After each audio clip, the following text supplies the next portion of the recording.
Hello commandos, आप लोग का स्वागत है सेवा क्लास बिहार एग्रीकल्चर में। आज हम बात करने वाले हैं आपके page number 44 to 49 page number जो नेमरा शुंदा का लेक्चर सीरीज होने वाली है। इसके बाद हम एमसीक्यू सेशन 9:15 PM में करते हैं, तो आप लोग ज्वाइन करना बिल्कुल मत भूलिएगा। अगर आप चैनल पर नए हो, चैनल को सब्सक्राइब कर लीजिए, बेल आइकन को प्रेस कर लीजिए।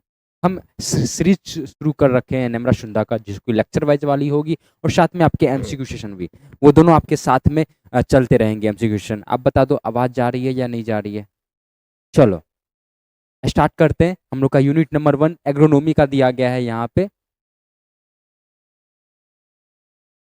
जिसमें से आपको मीनिंग मतलब इसका derived from Greek word. Agronomy जो वर्ड है ग्रीक वर्ड से ड्राइव्ड है। एग्रोस मतलब होता है फील्ड, नोमोस मतलब होता है टू मैनेज और मैनेजमेंट। और आपको बता रखे कि या नोमी लगा रहे या लोगस लगा रहे, है ना, आपने पढ़ भी रखा होगा। तो ये हमारे कौन से वर्ड होते हैं? ग्रीक वर्ड होते हैं। इसके बाद आपके लेटिन अगर वर्ड की बात करें तो हमारा कौन सा वर्ड हो जाएगा जिसमें कल्चरा लगा रहे, कल्चर लगा रहे लास्ट में, तो हम समझ जाएंगे यहाँ से। आई होप ये सब आप जान रहे होगे। चलो आगे की बातें करते हैं। यहाँ पे डिफिनीशन क्या क्या चीज़ें। A branch of agricultural science, agronomy क्या है? A branch of agriculture science that deals with the methods providing favourable environments to crops for higher productivity. ठीक है, एक हमारा एग्रीकल्चर साइंस का एक ब्रांच है जो डील्स करता है method providing favourable environments, environment को जो फेवरेबल इन्वायरमेंट है उस क्रॉप के लिए उसको प्रोवाइड करता है, और to crops for higher productivity. क्यों? तो हायर प्रोडक्टिविटी के लिए। ठीक है, ये हमारा एग्रोनॉमी का डिफिनीशन हो गया। Then Indian agriculture is a predominantly subsistence type. जो हमारा भारतीय जो कृषि है वो हमारा प्रीडोमिनेंटली सब्सिस्टेंस टाइप का है। आगे की बात करते हैं, इंपोर्टेंट एग्रोनोमिस्ट की बात कर लेते हैं, जिसमें आपके सबसे पहले पीटर डी क्रिंजे या डी क्रिंजे हम लोग कहते हैं, एस साइलेंट होता है। तो यहाँ पे फादर ऑफ एग्रोनॉमी ये कहलाते हैं, तो याद रखिएगा ये। और इन्होंने एक बुक लिखा था जो कि काफ़ी फेमस है, ऑपस रूलेनियम कामोधरम, कामोधरम ऑपस रूलेरियम। ठीक है, रूलेरियम। तो ये आपको ध्यान रखना है, ये बुक है हमारे, और ये बुक है जो पीटर डी क्रिंजे के द्वारा लिखी गई थी, और ये फादर ऑफ एग्रोनॉमी कहलाते हैं। अब डेट भी इनको याद रखिएगा, 1230 से 1307 AD आपके हो जाएंगे। देन वेल हेलमोंट की बात करें, वैन हेलमोंट की बात करें 1577 टू 1644 AD, जो कि प्रिंसिपल ऑफ वेजिटेशंस, जो कि वाटर, आपको एक टर्म जो था वाटर, क्योंकि प्रिंसिपल ऑफ वेजिटेशंस का प्रिंसिपल होता है वाटर भी, तो एक वाटर को इन्होंने प्रिंसिपल ऑफ वेजिटेशन वाटर को इन्होंने दिया था। देन जेथरो टूल की बात करें 1674 टू 1748 1741 AD, जो कि बुक, सबसे पहले बुक आपको ध्यान रखना है, जो कि हॉर्स होइंग हस्बेंड्री, इन्होंने बुक रिटर्न किया था। देन इन्होंने क्वाइन क्या क्या किया था? विड्स किया था, जीरो टिलेज को फादर ऑफ जीरो टिलेज भी कहा जाता है, फादर ऑफ टिलेज भी कहा जाता है, फादर ऑफ विड साइंस भी कहा जाता है, और known as a father of weed science. ठीक है, known as a father of weed science. तो जेथरो टूल आपको याद रखने हैं, और साथ में आपको सीड ड्रिल एक मेथड है, ठीक है, सीड सोइंग का, तो इसको भी आपको याद रखना है। अर्थर योंग जो 1741 टू 1820 AD में उन्होंने कंडक्ट किया था experiment to increase yield using poultry dung, gunpowder ETC, और इन्होंने वर्क किया था एनल्स ऑफ एग्रीकल्चर में, एनाल्स ऑफ एग्रीकल्चर में इन्होंने वर्क किया था। और यहाँ पे जस्टिस वॉन लीवेग, जो कि फादर ऑफ क्या कहलाते हैं? एग्रीकल्चर केमिस्ट्री कहलाते हैं, फादर ऑफ एग्रीकल्चर केमिस्ट्री 1840 में, एग्रीकल्चरल केमिस्ट्री, कृषि रसायन के ये जनक कहलाते हैं। तो ये started scientific approach to farming. ठीक है, चलो ये हमारे कुछ साइंटिस्ट हो गए। अब कुछ कॉन्सेप्ट की बात कर लेते हैं। तो कि सबसे पहला है leaf area index, LAI, leaf area index. इन्होंने किसने दिया था? वाटसन ने दिया था 1948 में। किसने दिया था? तो 1948 में आपके वाटसन महोदय ने दिया था। फॉर्मूला की बात करें, फॉर्मूला क्या होता है? टोटल लीफ एरिया, जो कि मीटर स्क्वायर में होगी, डिवाइडेड बाय ग्राउंड एरिया, जो कि भी मीटर स्क्वायर में होगी। तो ये हमारे रेशियो में निकल जाएंगे। ठीक है, तो लीफ एरिया इंडेक्स अगर पूछा जाता है कि लीफ एरिया इंडेक्स का जो रिजल्ट आता है, जो लीफ एरिया इंडेक्स होता है, वो आपको किस में शो करते हैं? तो रेशियो में शो करते हैं, उसका कोई यूनिट नहीं होता। ठीक है, इस तरह के क्वेश्चन भी पूछे जा सकते हैं। तो लीफ एरिया इंडेक्स का फॉर्मूला क्या हो जाता है? Total leaf area divided by ground area. Then land equivalent ratio की बात करते हैं, LER, काफी इंपॉर्टेंट है। LER जो कंपेयर्स करता है लैंड इफिशियंसी ऑफ इंटरक्रॉपिंग, जो इंटरक्रॉपिंग होती है उसकी लैंड इफिशियंसी को कंपेयर करता है। फॉर्मूला क्या हो जाता है? LER यानी land equivalent ratio is equal to in yield of intercropping, जो हमने इंटरक्रॉपिंग किया है उसका यील्ड क्या हो जाएगा, यानी A+B। एक क्रॉप है हमारा ए, दूसरा क्रॉप है बी, तो इस दोनों का सम, ठीक है, उस दोनों का जो यील्ड का सम, ये हो गया divided by yield of soul crop.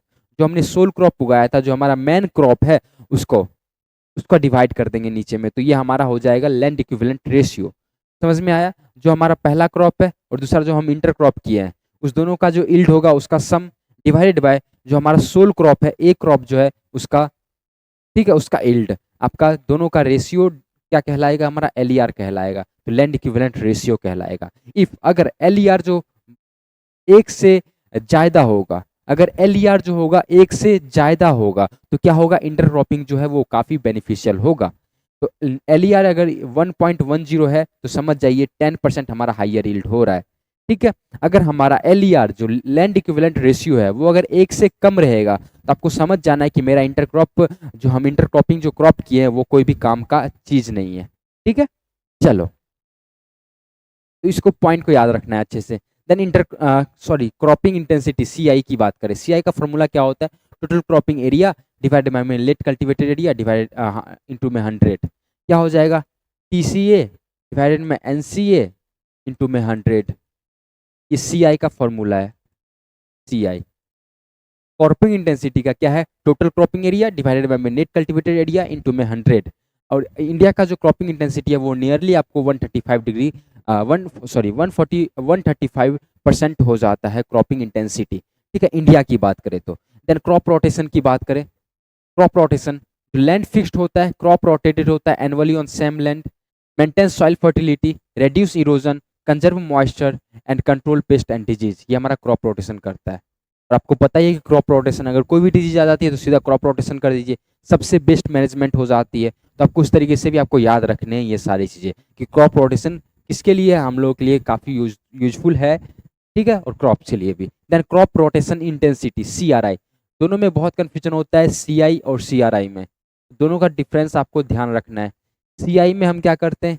TCA divided by में NCA, यानी total cropped area, total cultivated area divided bye में नेट कल्टीवेटेड एरिया इनटू में 100, ये होता है क्रॉपिंग इंटेंसिटी। और हमारा क्रॉप रोटेशन इंटेंसिटी में क्या होता है? Number of crop divided by में नंबर ऑफ ईयर इनटू में 100, ठीक है। CRI का क्या होता है? जो हमने नंबर ऑफ क्रॉप, यानी क्रॉप का नंबर डिवाइडेड बाय में number of year, crop number, year number, number of year, ठीक है, इनटू में 100, तो ये हमारा कहलाएगा CRI, क्रॉप रोटेशन इंटेंसिटी। इस एग्जांपल्स की बात करें तो 1 ईयर में जैसे हम राइस और पी की बात कर ले, तो हम यहाँ पे देख लो, यहाँ पे एग्जाम्पल भी दिया गया है, इससे न्यूमेरिकल क्वेश्चन भी आ सकते हैं 1-2 नंबर में, जो कि ऑब्जेक्टिव टाइप क्वेश्चन हो सकता है।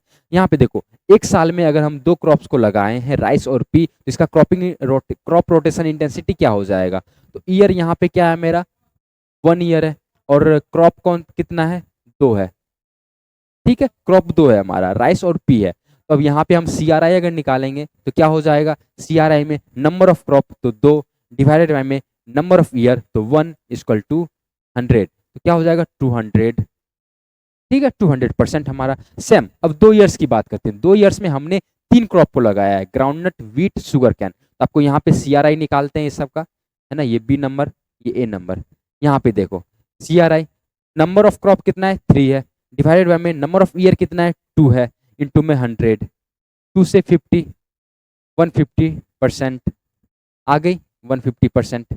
सेम अब यहाँ पे बात करते हैं C नंबर, इसका ईयर हमारा 3rd है, 3 साल है हमारे पास, फिर कितना क्रॉप है? 1 2 3 4 5, 5 क्रॉप है, तो CRI क्या हो जाएगा? क्रॉप रोटेशन इंटेंसिटी क्या हो जाएगा? 5 क्रॉप है तो 5 डिवाइडेड बाय में हमारा 3 ईयर में, 3 साल में, तो 3 नीचे में और इनटू में 100, तो यहाँ पे 500 डिवाइडेड बाय 3 कर लो, हमारा 166% आ जाएगा, तो ये हमारा आंसर हो जाएगा। तो इससे हम इस तरीके से हम क्रॉप रोटेशन इंटेंसिटी निकाल सकते हैं। तो ये रही बात हमारा क्रॉप रोटेशन इंटेंसिटी की। लेकिन अगर हम CI की बात करें, क्रॉपिंग इंटेंसिटी की बात करें, तो हमारा total cultivated area divided bye में नेट कल्टीवेटेड एरिया इनटू में 100 हो जाएगा, ठीक है। चलो, अब आगे बात करते हैं क्रॉपिंग सिस्टम के बारे में। क्रॉपिंग सिस्टम क्या होता है? एक प्रकार का पैटर्न है जो यूज किया जाता है फार्म में, जो कि इंटरेक्शन करता है रिसोर्सेज और टेक्नोलॉजी के साथ, जिसको हम लोग कहते हैं क्रॉपिंग सिस्टम, ठीक है, फसल प्रणाली। चलो आगे बात करते हैं हार्वेस्टिंग इंडेक्स, ये भी काफी इंपॉर्टेंट है। हार्वेस्टिंग इंडेक्स कैसे निकालते हैं, तो इकोनॉमिक जो यील्ड होती है वो डिवाइडेड बाय में बायोलॉजिकल यील्ड इनटू में 100, ठीक है। जैसे कि मेजर क्रॉप्स की हार्वेस्टिंग इंडेक्स की बात करें तो पोटैटो का 0.82 है, राइस का 0.5 है, पल्सेस का 0.3 है, ऑयलसीड का 0.3 है, शुगर कैन का 0.27 है, वीट का 0.4 है, कॉटन का 0.3 है, अरहर का 0.19 है, मेज का 0.5 है। तो यहाँ से आपको हार्वेस्टिंग इंडेक्स निकल जाएगी, जो कि कैसे निकालेंगे हार्वेस्टिंग इंडेक्स को, तो जो इकोनॉमिक यील्ड होगी वो डिवाइडेड बाय में आपका बायोलॉजिकल यील्ड इनटू में 100, ये हो जाएगा हमारा। तो इससे हम हार्वेस्टिंग इंडेक्स निकाल सकते हैं। यहाँ पे कुछ कुछ मेजर क्रॉप्स का आपको यहाँ पे हार्वेस्टिंग इंडेक्स दिया गया है, जो कि आपको याद रखना होगा, ठीक है। सिंपल है, जैसे सबसे ज्यादा पोटैटो का होता है तो आपको पोटैटो को याद रखना है 0.82, उसके बाद राइस का 0.5, पल्सेस 0.3, ऑयलसीड 0.3। तो पल्सेस और ऑयलसीड का दोनों सेम होता है, राइस का 0.5 होगा, ठीक है, पोटैटो का 0.82 होगा, शुगर कैन का आपको 27 याद रखना है, फिर वीट का 0.4 याद रखना है, ठीक है। अब बात करते हैं कोफिशिएंट ऑफ इफेक्टिवनेस CE, ठीक है। इसमें फॉर्मूला क्या है, सिंक डिवाइडेड बाय में सोर्स इनटू में 100, सिंक डिवाइडेड बाय में सोर्स इनटू में 100, ये हमारा कहलाएगा कोफिशिएंट ऑफ इफेक्टिवनेस, ठीक है। सोर्स क्या होता है, सोर्स वेयर फोटोसिंथेसिस ऑकर्स, जिसको लीव्स कहते हैं। सोर्स क्या है हमारा, जहां पे फोटोसिंथेसिस होता है तो लीव्स पे होता है। देन सिंक की बात करें तो सिंक क्या है कि वेयर फूड एक्यूमुलेट्स, जहां पे फूड एक्यूमुलेट होते हैं, जैसे कि ग्रेन हो गया, स्टेम हो गया, रूट्स हो गया, तो ये हमारा सिंक हो जाएगा। तो इस दोनों का रेशियो इनटू में 100, तो हमारा क्या कहलाएगा, सी कहलाएगा, कोफिशिएंट ऑफ इफेक्टिवनेस कहलाएगा। वहीं अब sorghum सिकनेस की बात करते हैं, caused by nitrogen immobilisation due to wide CN ratio of sorghum stubble. Then result की बात करें तो nitrogen deficiency in next crop हो जाती है।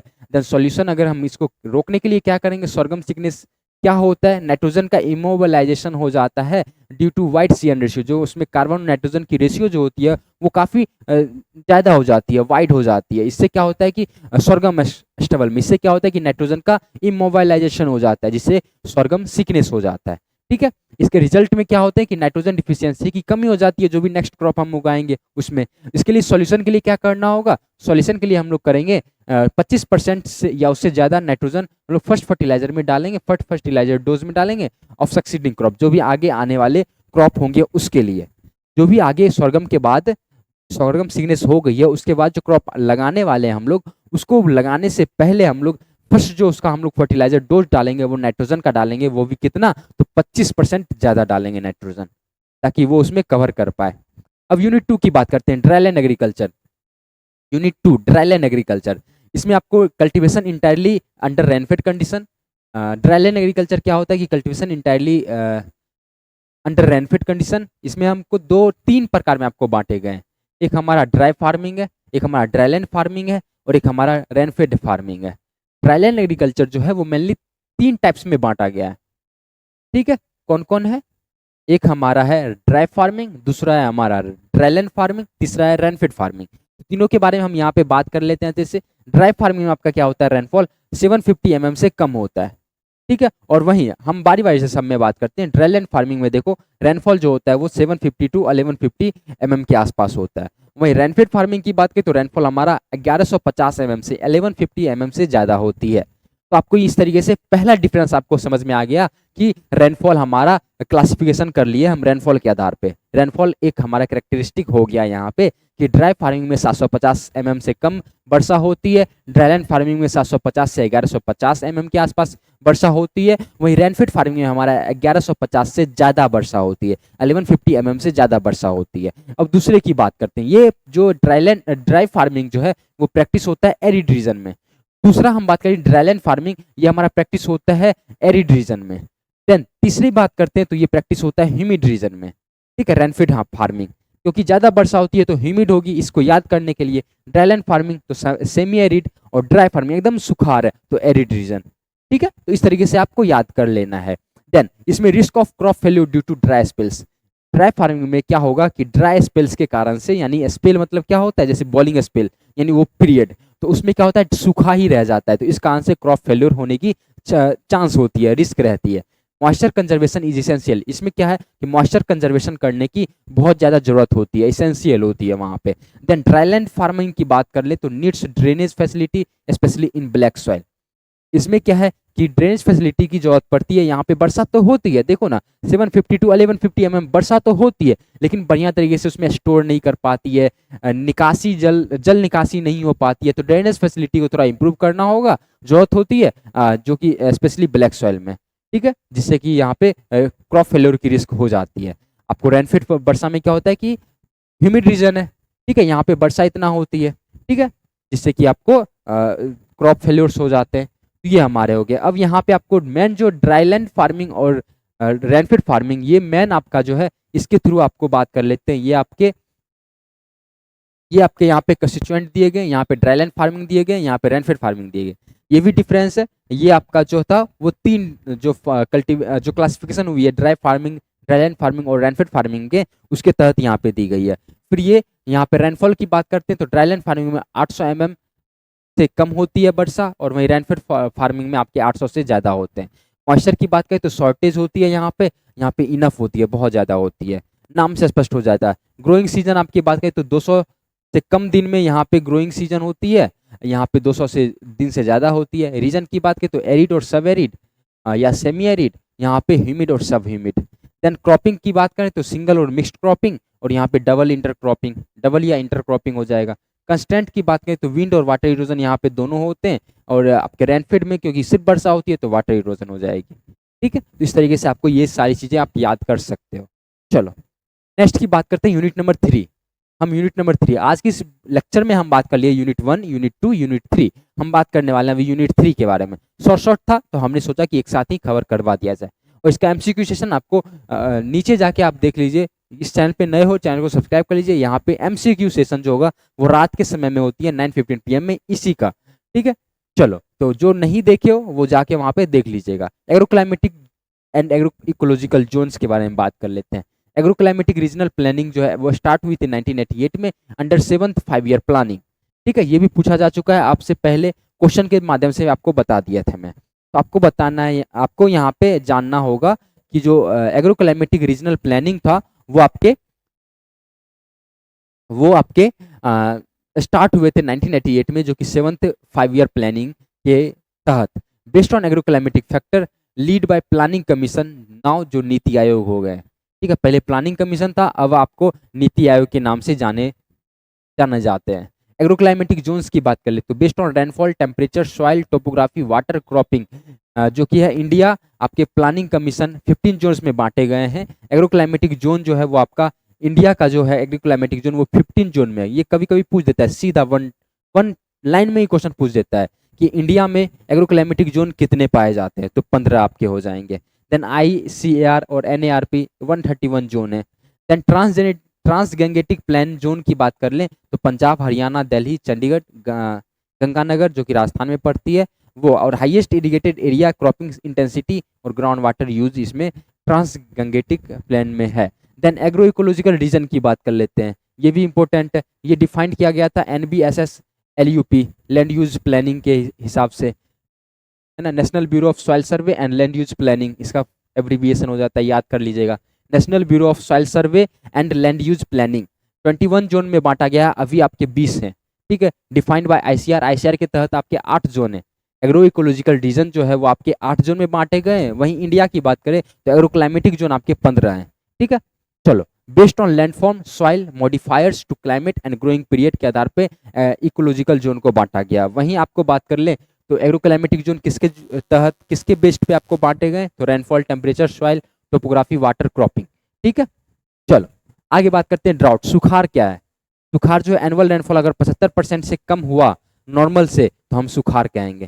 सुखाड़ का अगर डिफिनेशन बताया जाए तो अगर एनुअल रेनफॉल जो है वो 75% से कम हो जाए किसी जगह पे तो हमारा क्या हो जाएगा, सुखाड़ कहलाएगा।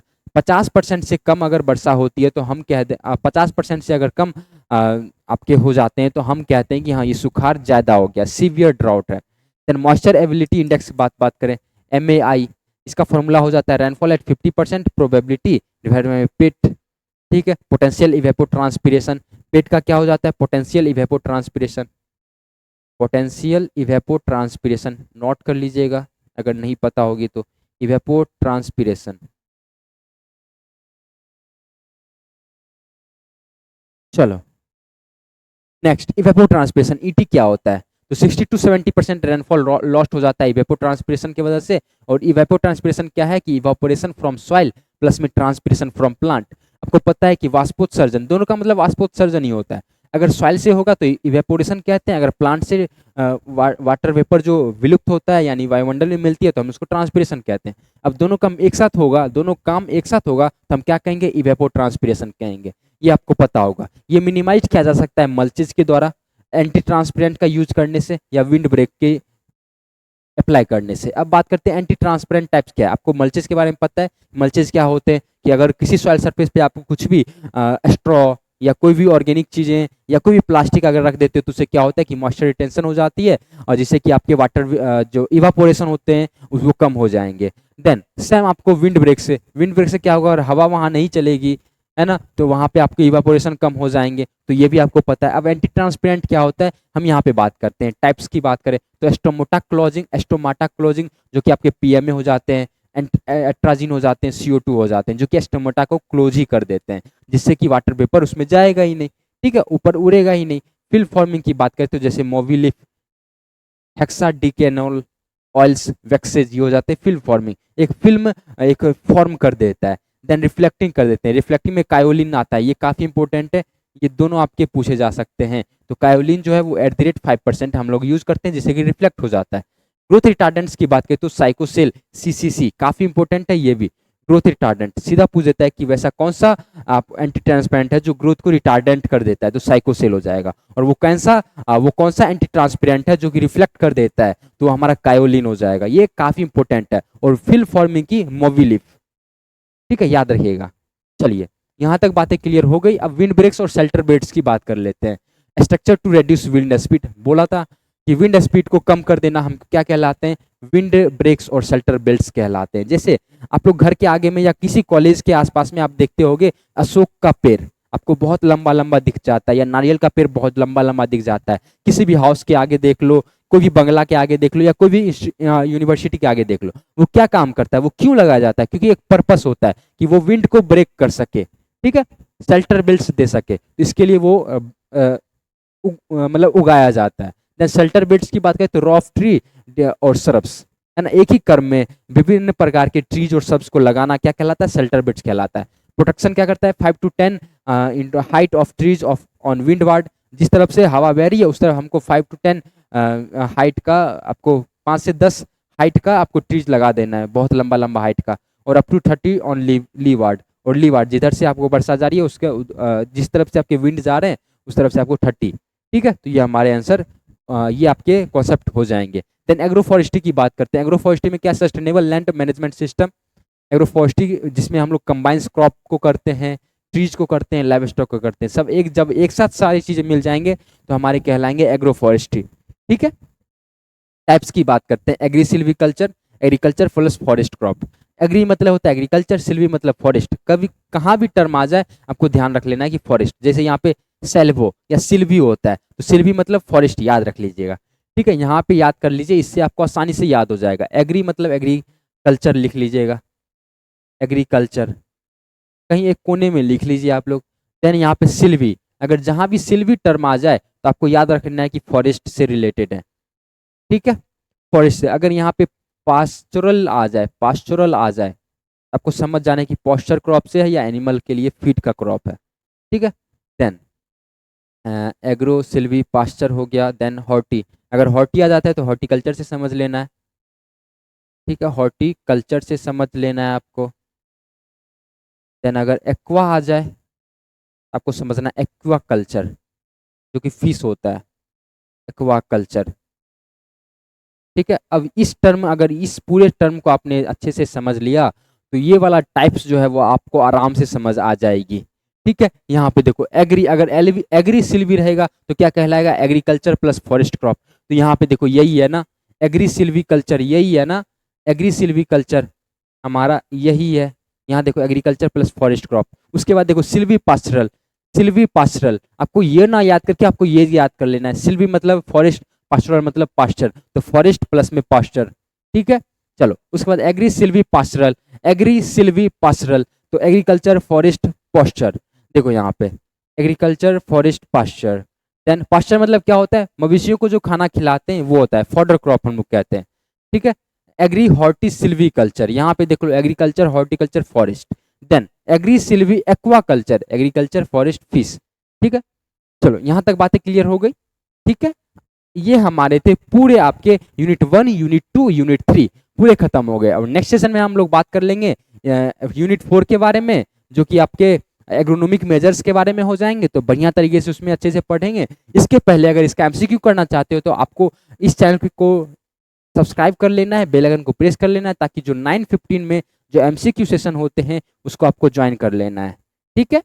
और बाकी इसके पहले के लेक्चर आप देना चाहते हैं तो आप प्ले स्टोर से जाके शिवा क्लासेस बिहार कल्चर को डाउनलोड कर लीजिए, या तो आप प्ले स्टोर से जाके आप ये डाउनलोड कर लीजिए, या तो आपको सबसे बढ़िया है कि आप गूगल क्रोम पे जाइए bihareagriculture.co.in, क्या सर्च करना है, bihareagriculture.co.in, bihareagriculture.co.in, इस पे जाना है, इस पे लॉगिन कीजिए। यहाँ पे आपको नम्र सुंदर का फ्री कोर्सेज मिल जाएगा, आप यहाँ से लेक्चर और एमसीक्यू दोनों सेशन आप यहाँ से देख सकते हो। बाकी आज के लिए बस इतना ही, कल तक के लिए नमस्कार, देखते रहिए शिवा क्लासेस, हंसते रहिए मुस्कुराते रहिए।